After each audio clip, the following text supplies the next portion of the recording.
Hey you and welcome, my name is Mike, and in this old video we're going to Alberta. People keep giving out to me for lumping all of Canada in as one, so there you go, hope you're happy. In this one we're going to our old pal Calgary, and to the year 2014, if you can believe that.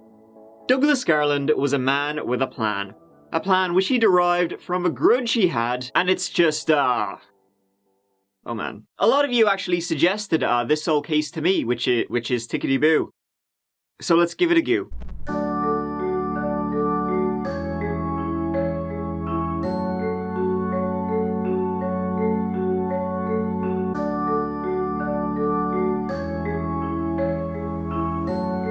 It's a house in the southwest of Calgary, in the Park Hill neighbourhood that this all began.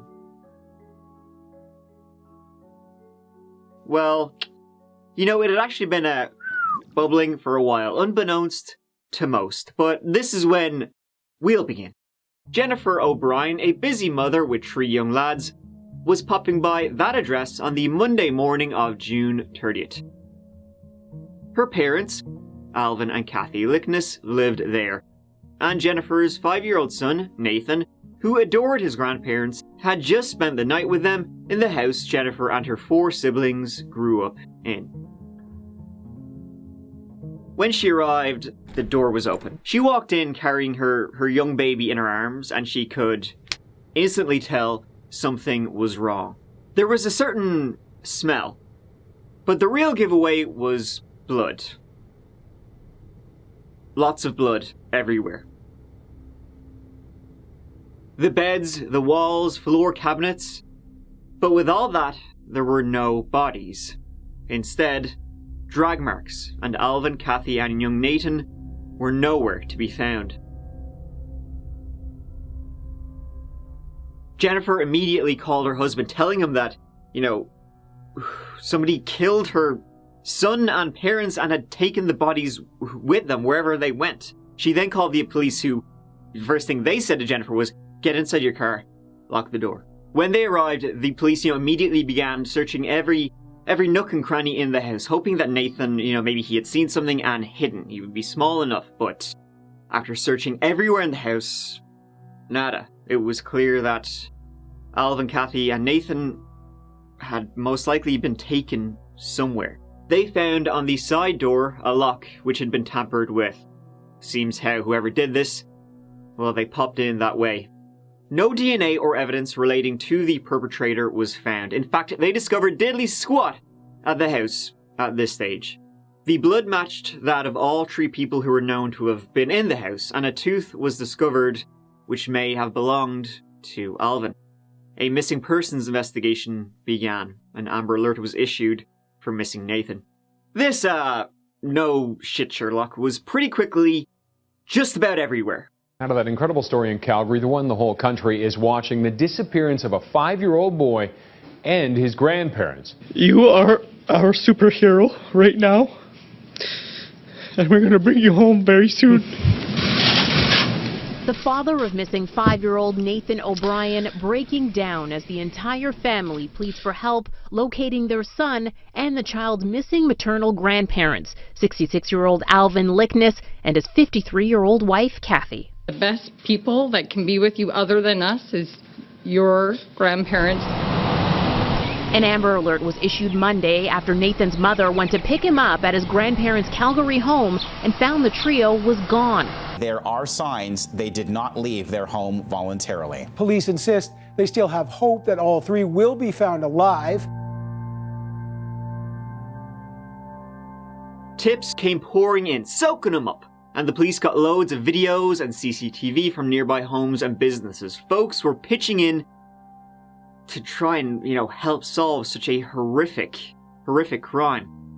But nobody actually knew anything. And there were a lot of people to speak with. So it's believed that the crime happened on Sunday night. But on the Saturday and Sunday, that weekend, Alvin and Kathy had held like an estate sale. They were selling off all their stuff as they were moving out of Calgary. So it could have been, something to do with that. Someone just waltzed in, having a go. Maybe they came back later that night. Seems like it could be something Dozens who were at the Liknes' weekend estate sale responded to investigators' request to stop by the community center with photos of their purchases. For days, police have been pouring through this home. We can now confirm that a violent crime occurred in that residence. Based on the evidence, I would say that somebody would be in medical distress. See, Jennifer had actually been there that night with her baby and was going to go stay in her parents' house with Nathan, but by about 11:15 p.m., her baby just wouldn't settle, so she left her parents' gaff. Nathan stayed, and then a couple of hours later, it seems somebody broke in and... It was 4 days later that the police released their first lead to the public.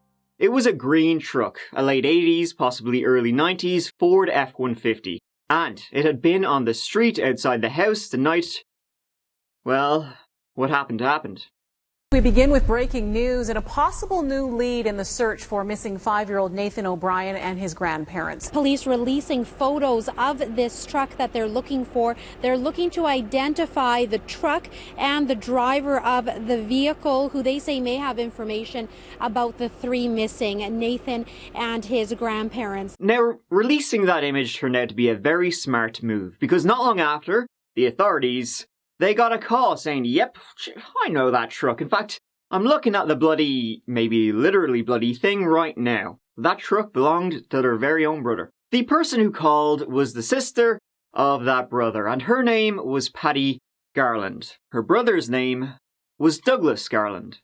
She was looking at that Ford F-150 because she was staying at her parents' house, where her brother lived. See, she had come from her home about 3 hours away with her partner, Alvin Liknes. And Alvin Liknes, who was trying to find his parents and his nephew. Douglas was taken in for questioning by the police. He wasn't saying anything, and a search was quickly undertaken on the 40-acre property where the Garlands lived. This was their strongest lead yet, and out here in the countryside, well, it's the perfect place to hide somebody. The police were hoping someone might still be alive, and, they had been kidnapped. But ultimately, no one was found. But some things were. A duffel bag inside, handcuffs, knife, club. Role-playing? I don't think so, and so they kept searching the farm. It is hot, exhausting, and frustrating work. A 4th day of scouring fields for anything, big or small. We do know police are holding Douglas Garland, whose parents own land near where today's search took place. There's no indication otherwise, so we are hopeful that we will find them alive. One thing they did find was a burning barrel. Inside looked like nothing but ash. Over 300 officers would get involved in the search, combing through nearby fields and wetlands. The farm was an airdrie, 30 minutes north of Calgary, so everything in between was turned over. In the meantime, though, Douglas was arrested. Not on, murder or anything like that. Not yet, though. He was certainly, in the crosshairs. No, he was arrested on identity theft charges. Officers spent yesterday searching a garbage dump northwest of Calgary. Douglas Garland, who was named by police as a person of interest, appeared in court on charges connected to an unrelated case. The 54-year-old, who has ties to BC, remains in custody. He is due back in court tomorrow. Yeah, see, he had assumed the identity of a fella named Matthew Hartley, who died 30 years prior. Douglas actually had quite the backstory, but we'll get to that. Point is that on the 7th of July, 1 week after the, we can assume murders with that amount of blood, he was arrested. On the 11th, however, he was released on $750 bail. Now, I don't know much about bail in Alberta, shockingly, but spoiler alert, Douglas Garland had quite a number of prior convictions.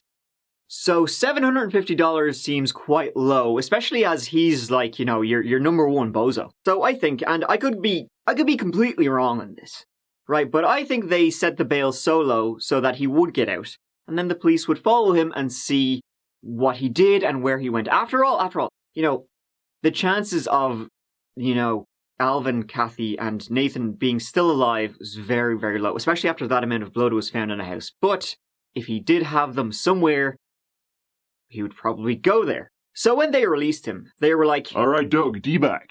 You listen here, you listen to me. You better pinky promise that you're not going to go back to that farm in Airdrie, right?" If he went back, he'd be up shit creek. And he said, "Yeah, I'm not going to go back there. I'll go to a motel or something. Just lay low. Be good." Did he? No, of course he didn't. Instead, he tried to sneak back onto the farm, crawling through like the bushes and shit. Roll the clip. As usual, this is a one-man infiltration mission. I can't just knock on the door and ask them to let me in. Make sure nobody sees you. Got it. Okay, I'm ready to go. This was filmed by a helicopter at about 1:30 in the AM.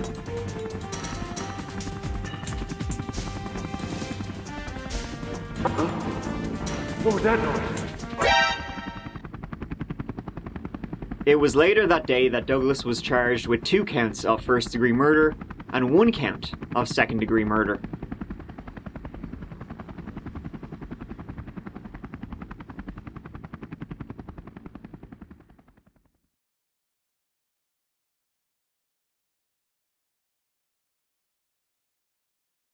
At approximately 1:30 a.m. today, officers arrested a man in the Airdrie area.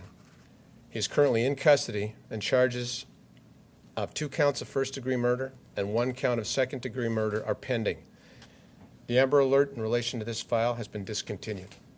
However, the bodies of the 3 victims have not been found, and we continue to ask people to come forward with any information they may have. See, they had since found a lot more during their searches of the Garland property. And it didn't look good for Doug, but I guess that means it did look good for the rest of humanity. And also dogs. Charlie, too.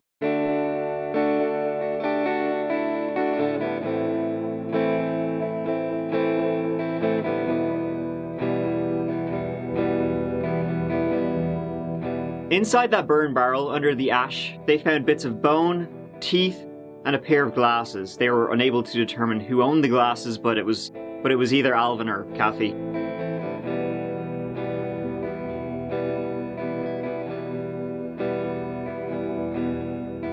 A computer hard drive was critical. It was filled with, well, murdery shit. A book titled How to Kill Without Joy, the complete How to Kill book. Oh man, what a title. The Death Dealer's Manual, an autopsy book, photos of people in adult diapers. Yeah, he was obsessed. He had a fetish for people in adult diapers. Don't know about that now. Lots of pictures of dead and dismembered, and some pretty dark and disturbing pornos. On his Google history, stuff like most painful torture, human dissection, bone grinder, blood removal solution, and information on how to crack the lock that was found, well, cracked at the scene. In the house, knives, gun parts, shackles, some in child size, more adult diapers, teeth fragments, bits of bone, blood-stained footprints that matched those found at the crime scene, wigs, 89 pairs of both men and women's shoes, a straitjacket, and meat hooks, on which was DNA of all 3 victims.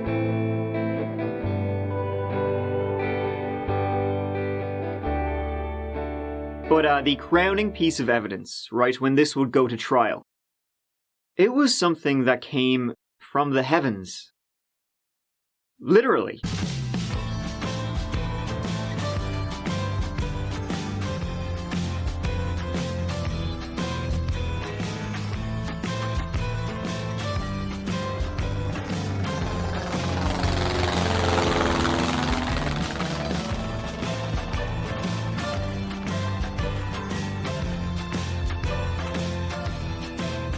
At 9:30 a.m. on the 1st of July, the day after the scene at the house was discovered, a surveyor's plane was flying over Airdrie, snapping away pics of the town and surrounding countryside. It would take a picture every 3 seconds, and one of the photos was directly over the Garland farm. It showed 3 bodies lying face down on the ground near sheds. 2 were big enough to be adults, naked with a cloth over their waist. They appeared to have been decapitated. The third was smaller, a child size, and lying to the side. When the plane flew over again, a day later, they were gone. So why did this happen? Well, there's no good reason, but I'll give you Doug's. See, Alvin Liknes was a businessman, and he was doing said business with Douglas. Alvin was an inventor and was in oil and gas exploration, and he hired Doug to work on a pump to separate oil and water, to do some wiring for it. This was back in 2006. The relationship between Douglas and Alvin came to an end in early 2007 when Douglas just stopped answering calls. Then Alvin patented the pump, which Douglas worked on. Now, he patented it, he never made any money off it. So it's not like Douglas was like cheated out of millions here or anything. I think it was kind of just like credit. But that rubbed Douglas really the wrong way. And this would gnaw away at Douglas for years. And also remember, Douglas's sister Patty was married to Alan, Alvin's son. So he's probably like constantly reminded of it. But yeah. Doug had previously been kicked out of college, well, medical school actually, for cheating. This was after he had a mental breakdown. He had been arrested numerous times on weapons violations and assault, but nothing ever came of it. When he was 33, he was arrested for running a meth lab at his farm, and so he fled to British Columbia, and that's where he stole the identity of Matthew Hartley, a 14-year-old boy that had been killed 12 years previous in a car crash. So he lived in Vancouver under the name Matthew Hartley for 7 whole years. He worked at a lab, but after he was fired, he collected unemployment under the dead boy's name. He was later caught and spent 6 months in jail, but he was diagnosed as mentally ill. And so, in the early morning hours of June 30th, he broke into the Liknes home, attacked Alvin, Kathy, and Nathan, dragged them into his truck. It's believed they would have been alive when he took them. And that's it. What he did after that, probably quite disturbing, but nobody knows. The bodies were never found, ever. They were likely burnt, but only Douglas really knows. Douglas Garland goes on trial. This happens today in Calgary. He's, of course, the man charged with the murders of 5-year-old Nathan O'Brien and his grandparents, Alvin and Kathy Liknes. The 3 disappeared back in June 2014, but their bodies have never been found. The trial began in January 2017. The second-degree murder charge was upped to first degree for killing Nathan. Douglas pled not guilty and showed no emotion at all throughout the trial.